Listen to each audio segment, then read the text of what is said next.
나는 강민우, 48의 건축가다. 아니, 건축가라고 부르기엔 좀 거창하다. 대형 설계 사무소의 차장일 뿐이다. 하지만 내 손을 거친 건물들은 서울 도심 곳곳에 서 있다. 오피스 빌딩과 주상복합 등 랜드마크라 불리는 복합 쇼핑몰까지 사람들은 내 이름을 안다. 건축 잡지에도 몇 번 실렸다. 국제 공모전에서 상도 탔다. 고아원 출신치곤 잘 산 셈이다. 어릴 적 그 허름한 건물, 비 오면 천장에서 물이 뚝뚝 떨어지던 그곳, 겨울이면 외풍에 이불을 뒤집어 쓰고 떨던 그 시절, 그때 다짐했다. 나는 절대 가난하게 살지 않겠다고. 튼튼한 집을 짓는 사람이 되겠다고. 그래서 미친 듯이 공부했다. 장학금 받아 대학 갔고, 졸업 후 이 회사에 들어와 20년을 달렸다. 지금 내 책상 위엔 또 다른 도면이 펼쳐져 있다. 50층짜리 주거복 합타워. 이번 프로젝트만 성공하면 임원 승진이다. 강 차장님, 내일 새벽 6시 현장 미팅입니다. 벽시계를 본다 밤 11시. 집에 전화해야 하나. 또 늦는다고 또 안 들어온다고. 핸드폰을 집어들고 문자 하나를 날린다. 오늘도 야근 먼저 자. 답장은 없다. 이미 익숙해진 침묵이다. 책상 서랍을 연다. 구겨진 가족사진 한 장. 아들 준혁이가 중학교 입학하던 날인가. 딸 서윤이는 그때 초등학생이었지. 사진 속 나는 웃고 있다. 하지만 지금 이 얼굴은 거울을 보지 않아도 안다. 언제부터인가 웃는 법을 잊었다. 차장님, 커피 한 잔 하시죠. 재훈이가 캔커피를 내민다. 너 또 칼퇴근이냐? 네, 오늘 와이프 생일이거든요. 쯧, 그래서 넌 승진을 못하는 거야. 재훈이 씁쓸하게 웃는다. 차장님은 가족분들이랑 언제 마지막으로 외식하셨어요? 기억 안 나는데. 이번 주말엔 좀 쉬세요. 건강 챙기셔야죠. 그 단어가 낯설다. 설계실 창밖으로 서울 야경이 펼쳐진다. 저 불빛 하나하나가 누군가의 집이겠지. 가족들이 모여 밥 먹고 텔레비전 보며 웃는 그런 집. 나는 그런 집들을 설계한다. 하지만 정작 내 집은 불 꺼진 빈집일 뿐이다. 핸드폰이 진동한다. 연희에게서 온 문자. 서윤이 내일 중학교 입학식 올 수 있어요? 손가락이 멈춘다. 입학식. 딸아이가 중학생이 되는구나. 하지만 내일은 해외 투자자 프레젠테이션이 있다. 이 프로젝트가 성사되면 10억짜리 계약이다. 나는 답장을 보낸다. 미안. 중요한 미팅 있어. 사진 많이 찍어둬. 메시지를 보내고 핸드폰을 엎는다. 가슴 한쪽이 저릿하다. 하지만 어쩔 수 없다. 이게 내 인생이니까.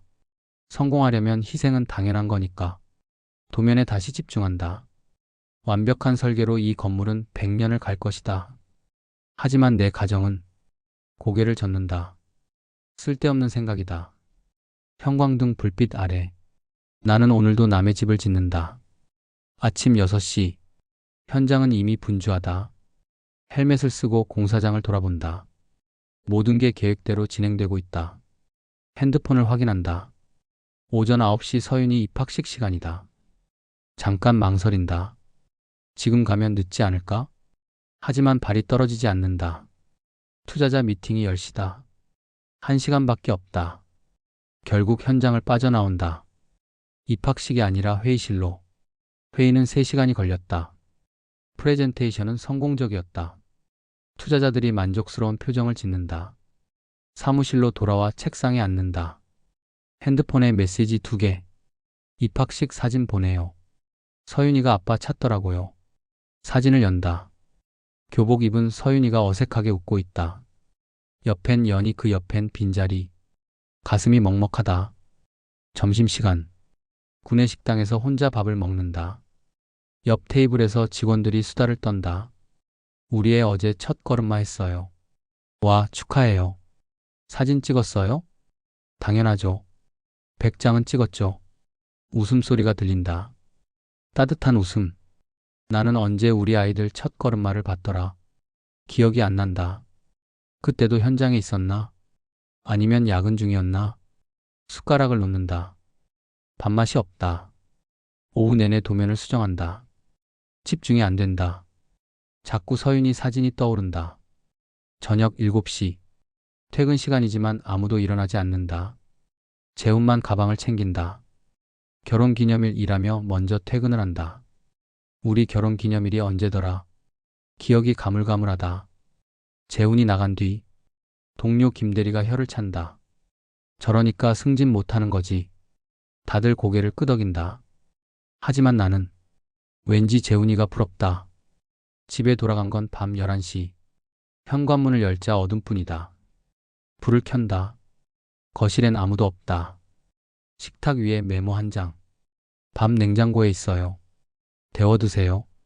랩에 쌓인 밥과 반찬들. 전자레인지에 돌린다. 혼자 먹는 저녁. 뉴스 소리만 덩그러니 흐른다. 복도 쪽을 본다. 아이들 방문은 닫혀 있다. 불빛이 새어나온다. 아직 안 잤나 보다. 노크를 할까? 손을 들었다가 내린다. 뭐라고 말하지? 미안하다고? 오늘도 못 가서? 말이 나오지 않는다. 방으로 돌아온다. 샤워를 하고 침대에 눕는다. 옆자리는 비어 있다. 연희는 아이들 방에서 자나 보다. 천장을 본다. 형광등 자국이 희미하게 보인다. 내일도 현장이다. 내일도 야근이다.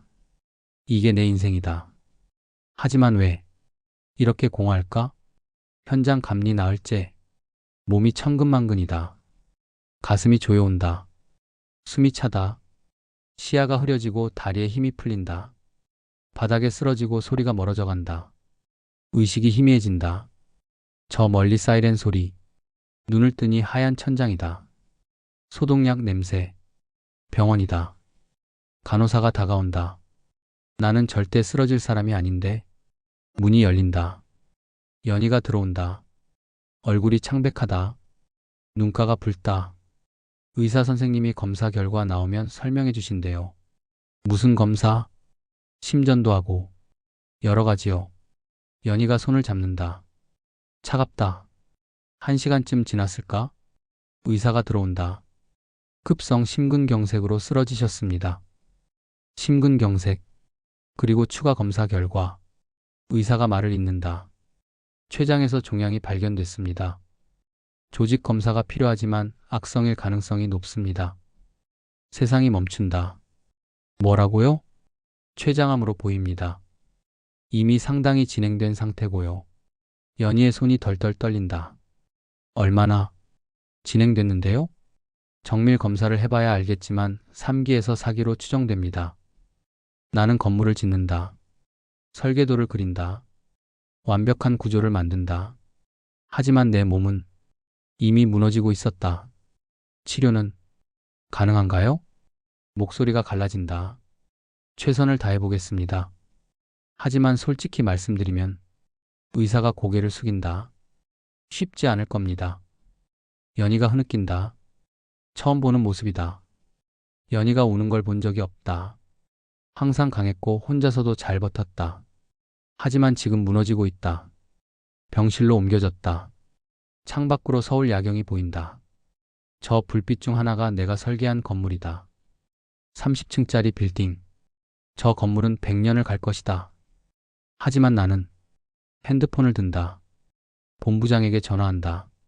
몸이 안 좋아서 당분간 쉬어야 할 것 같습니다. 지금 프로젝트가 고비인데? 죄송합니다. 승진 심사도 코앞인데 무슨 소리야? 전화를 끊는다. 승진. 그게 뭐가 중요한가? 문이 열린다. 준혁과 서윤이 들어온다. 아빠. 서윤이 눈물을 글썽인다. 준혁은 표정이 굳어있다. 괜찮아. 아빠 괜찮아. 거짓말이다 하나도 괜찮지 않다. 서윤이 침대 옆에 선다. 눈물이 나온다. 나는 울지 않으려 했다. 강해야 한다고 아버지니까. 하지만 참을 수 없다. 준혁이 등을 돌린다. 아빠가 미안하다. 준혁의 어깨가 떨린다. 괜찮아요. 목소리가 쉬어있다. 괜찮지 않아. 아빠가 잘못했어. 항암치료 일주일째. 머리카락이 빠지기 시작한다. 거울을 보니 낯선 얼굴이다. 건축가 강민우. 아니 그냥 환자 강민우. 여보 식사하세요. 연희가 죽그릇을 내민다. 손이 떨린다. 제가 떠드릴까요? 아니, 괜찮아. 괜찮지 않다. 하지만 자존심이 허락하지 않는다. 목으로 넘어가지 않는다. 연희의 눈가에 다크서클이 짙다. 매일 병원에 온다. 집안이라고 아이들 챙기고 그리고 여기까지. 당신도 좀 쉬어. 전 괜찮아요. 밤이 깊었다. 연희와 아이들이 돌아가고 다시 혼자가 된 병실. 창밖으로 내가 설계한 빌딩이 보인다. 불빛이 환하다. 저 안에서 누군가는 야근하고 있겠지. 나처럼. 하지만 이제 안다. 건물보다 중요한 건 가정이라는 걸. 더 이상 병원에 있고 싶지 않아. 퇴원했다. 집으로 돌아와 거실 소파에 앉는다. 오랜만에 집에서 마시는 차를 마시며 시계를 본다. 아침 8시. 준혁이는 학교 갔어요. 벌써? 새벽 5시에 일어나서 공부하더라고요. 5시에? 원래 그랬어요. 몰랐어요? 몰랐다. 아들이 언제 일어나는지 뭘 공부하는지 꿈이 뭔지 아무것도 몰랐다. 나는 거실에 가족 사진들이 벽에 걸려 있다. 서윤이 돌잔치 사진, 준혁이 초등학교 입학식, 가족 여행 사진 모두 오래전 것들이다. 최근 사진은 없다. 준혁이 방문 앞에 선다. 학교 갔으니까 문을 열어본다. 책상 위에 책들이 가득하다. 수학 문제집, 영어 단어장, 물리 참고서 모두 달아있다. 얼마나 공부했으면. 책상 서랍을 연다. 사진 한 장이 눈에 띈다. 준혁이 중학교 때 사진. 나와 함께 찍은 사진이다. 언제 찍었더라. 기억이 가물가물하다. 사진 뒷면에 글씨가 있다. 아빠와 함께. 이때가 마지막이었다. 마지막. 손이 떨린다. 준혁아, 아빠가 미안하다. 거실로 나와 책장을 보다 먼지 쌓인 앨범이 보인다. 꺼내서 펼친다. 결혼식 사진, 신혼여행 사진, 준혁이가 태어났을 때, 서윤이 돌잔치 사진 속. 나는 웃고 있다. 진짜 웃음이다. 언제부터였을까? 이 웃음을 잃은 게 한 장을 더 넘긴다. 신혼 때 찍은 사진. 작은 원룸에서. 그때는 가난했다. 하지만 행복했다. 여보, 언젠가 큰 집 지어줄게. 집이 뭐가 중요해요. 당신만 있으면 돼요. 연희의 목소리가 들리는 것 같다. 나는 약속했다. 큰 집을 짓겠다고. 행복하게 살자고. 하지만 큰 집은 지었다. 남들 집을 정작 우리 가정은 무너뜨렸다. 앨범 뒤쪽에서 종이 한 장이 나와 펼쳐본다. 20년 전 설계도 이다. 신혼 때 그렸던 설계도. 우리 집 제목이 그렇게 적혀 있다. 작은 2층 집, 마당이 있고 아이들 방이 2개. 언젠가 이런 집에서 살자. 그때 연희에게 보여줬었다. 하지만 짓지 못했다. 돈이 없어서, 시간이 없어서, 바빠서. 핑계였다. 정말 중요했다면 지었을 것이다. 설계도를 접는다. 눈물이 난다. 미안해, 연희야. 미안해, 준혁아. 서윤아. 목소리가 떨린다. 새벽 5시. 복도에서 소리가 난다. 일어나 문을 연다. 준혁이다. 학교 가려고 준비 중이다. 준혁아. 준혁이 놀라 돌아본다. 아빠? 왜 안 주무세요? 너 학교 가냐? 네. 아침 자율학습이요. 이렇게 일찍? 매일 이래요. 매일. 준혁아. 네. 아빠랑 같이 아침 먹을래? 준혁이 망설인다. 시간이 없어서요. 5분만. 응? 준혁이 고개를 끄덕인다. 부엌으로 간다. 냉장고를 연다. 우유, 식빵, 간단하게라도 차려본다. 앉아. 준혁이 식탁에 앉는다. 어색하다. 무슨 말을 해야 할지 모르겠다. 요즘 공부 어때? 괜찮아요. 힘들지? 아니요. 짧은 대답들. 준혁아. 네. 아빠가 미안하다. 준혁이 고개를 든다. 갑자기 왜요? 곁에 없어서. 내가 힘들 때도. 준혁의 눈빛이 흔들린다. 괜찮아요. 괜찮지 않아. 아빠가 잘못했어. 준혁이 입술을 깨문다. 이제라도 곁에 있을게. 준혁이 고개를 숙인다. 네. 목소리가 떨린다. 준혁이 일어선다. 준혁아. 네. 힘내. 준혁이 잠깐 멈춘다. 감사합니다. 그리고 현관문을 나선다. 혼자 남은 식탁. 준혁이 마신 우유잔이 놓여 있다. 반도 안 마셨다. 손으로 잔을 감싼다. 따뜻하다. 아들의 온기가 남아있다.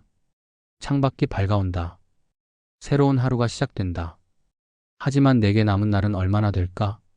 병원 진료실. 담당이 앞에 앉는다. 연희가 옆에 있다. 검사 결과 나왔습니다. 의사의 표정이 무겁다. 말씀하세요. 췌장암이 간으로 전이됐습니다. 연희의 손이 내 손을 꽉 잡는다. 사기 말기입니다. 세상이 멈춘다. 치료는 가능한가요? 최선을 다하겠지만 의사가 말을 잇는다. 현실적으로 6개월 정도입니다. 6개월. 더 짧을 수도 있습니다. 연희가 흐느낀다. 다른 방법은 없나요? 목소리가 떨린다. 항암 치료를 계속하면서 경과를 지켜보겠습니다. 하지만 의사가 고개를 숙인다. 기적을 바라는 수밖에 없습니다. 진료실을 나와 복도를 걷는다. 연희가 벽에 기대선다. 울음을 참으려 애쓴다. 전 괜찮아요. 괜찮을 리 없다. 남은 시간이 얼마 없다 하지만 이제부터라도 제대로 살고 싶다. 가족과 함께 달력을 본다. 일주일 뒤 연희의 생일이다. 46번째 결혼하고 20년. 한 번도 제대로 챙긴 적이 없다. 항상 바빴다. 회식이 있거나 야근을 하거나 출장을 가거나 핑계였다. 이번이 마지막이다. 뭘 해줄까? 선물? 외식? 아니다. 요리를 직접 해주고 싶다. 평생 한 번도 안 해봤다. 핸드폰을 꺼내 검색한다. 생일 요리 여러 메뉴가 나온다. 케이크, 스테이크, 파스타. 너무 어렵다. 다시 검색한다. 간단한 생일 요리 미역국. 그래. 생일엔 미역국이지. 미역국 끓이는 법을 찾아 영상을 본다. 간단해 보여 할 수 있을 것 같다. 다음 날, 연희 몰래장을 본다. 어디 가세요? 산책 좀. 몸이 안 좋으신데? 괜찮아. 가까운 데만. 마트에 간다. 미역, 소고기, 참기름, 마늘, 장바구니에 담는다. 계산을 하는데 손이 떨린다.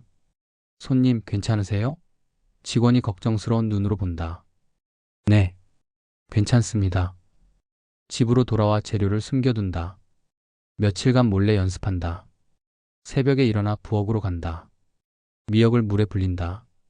얼마나 불려야 하지? 핸드폰을 본다. 30분이라고 한다. 기다리며 참기름을 두른다. 마늘을 볶는다. 연기가 난다. 으윽. 국간장을 넣는다. 맛본다. 짜다. 물을 더 넣는다. 끓인다. 맛본다. 이상하다. 왜 이렇게 어렵지? 설계도는 100장도 그렸는데 미역국 하나가 이렇게 어려울 줄이야. 다시 시작한다. 새 미역을 불린다. 이번엔 천천히 영상을 보며 따라한다. 1시간이 걸렸다. 겨우 완성했다. 맛본다. 그럭저럭 먹을 만하다. 생일 당일 새벽 4시에 일어난다. 부엌으로 간다. 미역국을 끓인다. 이번엔 조금 익숙하다. 참기름 향이 퍼진다. 미역을 넣고 소고기를 넣는다. 정성껏 천천히 간을 본다. 그럭저럭 먹을 만하다. 서툴지만 밥을 하고 반찬을 꺼내 상을 차린다. 6시. 모두 일어난다. 여보, 무슨 냄새? 연희가 부엌으로 오다 멈춰선다. 이게. 식탁을 본다. 차려진 음식들. 그 가운데 미역국. 생일 축하해. 연희의 눈에 눈물이 고인다. 당신이 이걸? 응. 서툴지만 연희가 다가온다. 고마워요. 목소리가 떨린다. 앉아. 준혁과 서윤도 나온다. 우와, 아빠가 요리했어요? 서윤이 신기한 듯 본다. 대박. 연희가 숟가락을 든다. 한 입 먹는다. 멈춘다. 맛없어? 아니요. 연희가 눈물을 닦는다. 맛있어요. 세상에서 제일 맛있어요. 준혁도 국을 뜬다. 한 입 먹는다. 멈춘다. 아빠. 응? 맛있어요. 목소리가 쉬어 있다. 서윤도 먹는다. 진짜 맛있어요. 아빠 요리 천재예요. 모두 웃는다. 울면서 웃는다. 나도 국을 뜬다. 사실 그렇게 맛있진 않다. 간이 좀 싱겁다 하지만 이 순간이 이렇게 행복할 수가 없다. 여보. 응, 고마워요. 연희가 내 손을 잡는다. 나도 고마워. 이제라도 이렇게 함께 있어서 미안해. 진작 이렇게 할 걸. 괜찮아요. 지금이라도. 식탁에 둘러앉은 가족. 다 같이 밥을 먹는다. 20년 만에 처음으로 진짜 가족이 된 것 같다. 창밖으로 아침 햇살이 비친다. 따뜻하다. 이 순간을 영원히 기억하고 싶다. 한 달이 지났다. 몸이 급격히 나빠졌다. 걷기가 힘들고 숨쉬기가 힘들다. 병원 입원을 권유받았지만 거절했다. 집에 있고 싶다. 가족과 함께 침대에 누워있다. 창밖을 본다. 파란 하늘, 흰 구름 아름답다. 문이 열린다. 종이 한 장을 꺼낸다. 이거 기억해요? 20년 전 설계도. 우리 집. 어떻게 이걸? 서랍에서 찾았어요. 짓지 못해서 미안해. 괜찮아요. 아니야. 약속했잖아. 여보. 연희가 내 손을 잡는다. 이 집 아이들이 지어줄 거예요. 준혁이가 건축가 된대요. 그럼 이 집 지어달라고 할 거예요. 눈물이 흐른다. 고마워. 전 당신 덕분에 행복했어요. 거짓말. 진심이에요. 연희가 내 이마에 입맞춤한다. 사랑해요, 여보. 나도. 사랑해. 숨쉬기가 힘들어진다. 애들. 불러줘. 지금요? 아이들이 들어와 모두 침대 주위에 모인다. 얘들아. 내 아빠. 아빠는 평생 건물을 지었어. 숨이 가쁘다. 하지만 가장 중요한 걸 잊고 있었지. 그건 바로 가정이었어. 너희가 내 마지막 작품이야. 사랑한다. 우리 가족. 눈이 감긴다. 하지만 행복하다. 가족의 손길이 느껴진다. 따뜻하다. 그리고 빛이 보인다. 따뜻한 빛. 그 빛 속에서 나는 깨닫는다. 나는 가난하지 않았다. 세상에서 가장 부유한 사람이었다. 다만 그것을 너무 늦게 알았을 뿐. 사랑한다 나의 가족. 창밖으로 햇살이 비친다. 나는 조용하게 눈을 감는다. 먼저 가서 우리가 함께 살 수 있는 2층 집을 짓기 위해 먼저 떠나간다. 부디 2층 집을 완성할 때까지 천천히 오길 바란다.